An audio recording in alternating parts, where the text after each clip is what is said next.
नमस्ते। चलिए आज एक ऐसी कहानी की दुनिया में चलते हैं जो ये सिखाती है कि भाई जब किसी की सबसे बड़ी ख्वाहिश हकीकत बन जाए तो आखिर होता क्या है। ये कहानी है एक छोटे से लड़के बबलू की और उसकी चॉकलेट की बारिश की। तो सवाल ये उठता है कि जब किसी की सबसे बड़ी इच्छा मतलब सबसे बड़ी सच हो जाए तो क्या होता है। जरा सोचिए, कोई भी सबसे अनोखी सबसे बड़ी ख्वाहिश अगर अचानक से हकीकत बन जाए तो ये कहानी हमें बस इसी कल्पना की गहराइयों में ले जाती है। तो इस कहानी का हीरो है बबलू, एक छोटा सा लड़का जिसे ना बस एक ही चीज से प्यार था, चॉकलेट।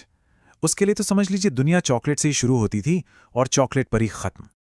और फिर बस एक दिन आसमान की तरफ देखते देखते उसके मन में एक बहुत ही मासूम सी लेकिन बहुत बहुत बड़ी ख्वाहिश जगी। उसने सोचा, काश इस बार बारिश में पानी की जगह चॉकलेट गिरे। और फिर जो नामुमकिन सा लग रहा था वो होने लगा। चलिए देखते हैं कि कैसे बबलू की ये एक इच्छा उसकी पूरी दुनिया को हमेशा हमेशा के लिए बदल देती है। ये पहला इशारा था।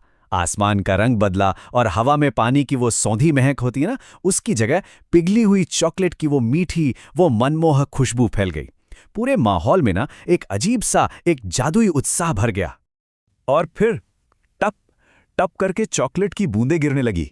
सच में बिल्कुल एक सपने के सच होने जैसा था। पूरा का पूरा गांव खुशी से झूम उठा। बच्चे नाच रहे थे, अपनी जीभ निकालकर मीठी मीठी बारिश चख रहे थे। और बबलू, अरे वो तो जैसे जन्नत में ही पहुंच गया था। लेकिन जैसा कि अक्सर कहानियों में होता है, हर सपने का एक दूसरा एक स्या पहलू भी होता है। और बहुत ही जल्द ये खूबसूरत सा सपना एक डरावने चिपचिपे बुरे ख्वाब में बदलने वाला था। और बस यहीं से कहानी पलट जाती है। वो खुशी जो कुछ देर पहले तक हर तरफ फैली हुई थी, अब एक बहुत बड़ी मुसीबत का रूप ले चुकी थी। जो मजा था वो अब सजा बन गया था। यहां पर जो फर्क है ना, वो बहुत नाटकीय है। देखिए, एक तरफ था मीठे तोहफे और स्वादिष्ट बारिश का सपना, और दूसरी तरफ चिपचिपे जंजाल और बढ़ते हुए खतरे की एक भयानक हकीकत। जो चीज कुछ देर पहले तक एक वरदान लग रही थी, वो अब एक अभिशाप बन चुकी थी। मुसीबतें अब एक एक करके सामने आने लगी। सबसे पहले तो गांव का ही हाल बेहाल हो गया।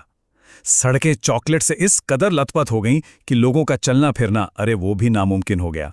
हर कदम पर बस चिपचिपाहट। इसके बाद असर पड़ा बेजुबान प्रकृति पर। सोचिए, पेड़ों के पत्ते चॉकलेट की एक मोटी परत से ऐसे ढक गए जैसे उन्हें किसी ने कैद कर लिया हो। ना हवा मिल रही थी, ना धूप। बेचारे पेड़ मुरझाने लगे। और आखिर में इस ख्वाहिश की सबसे बड़ी कीमत खुद बबलू को चुकानी पड़ी। बेहिसाब चॉकलेट खाने से उसके दांतों में ऐसा भयानक, ऐसा असहनीय दर्द उठा कि वो बस दर्द से तड़प तड़प कर रोने लगा।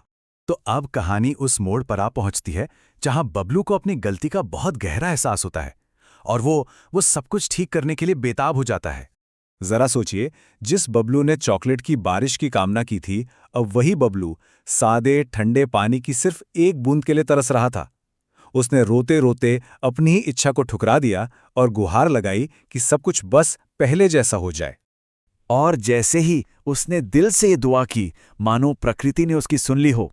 एक ठंडी हवा का झोंका आया और उसके साथ हुई साफ ताजे पानी की बारिश, जिसने सारी की सारी चिपचिपी चॉकलेट को धो डाला और सब कुछ पहले जैसा एकदम निर्मल कर दिया। तो इस पूरी कहानी से आखिर सीख क्या मिलती है? चलिए इसके मूल संदेश को समझते हैं। देखिए, इस पूरी कहानी का जो सार है ना, वो एक छोटे से शब्द में छिपा है, अति। अति का मतलब होता है किसी भी चीज की अधिकता, मतलब एक्सेस। जब कोई भी चीज जरूरत से बहुत ज्यादा हो जाए, और ये कहानी इसी अति के खतरनाक परिणामों को दिखाती है। और यही हमें कहानी की सबसे बड़ी और कह सकते हैं कि शाश्वत सीख तक लाता है। अति किसी भी चीज की बुरी होती है। मतलब किसी की सबसे पसंदीदा चीज भी अगर हद से ज्यादा मिल जाए तो वो एक जहर की तरह नुकसानदायक बन सकती है। तो ये कहानी हमें सोचने पर मजबूर करती है कि आज की इस आधुनिक दुनिया में हमारी चॉकलेट की बारिश आखिर क्या है।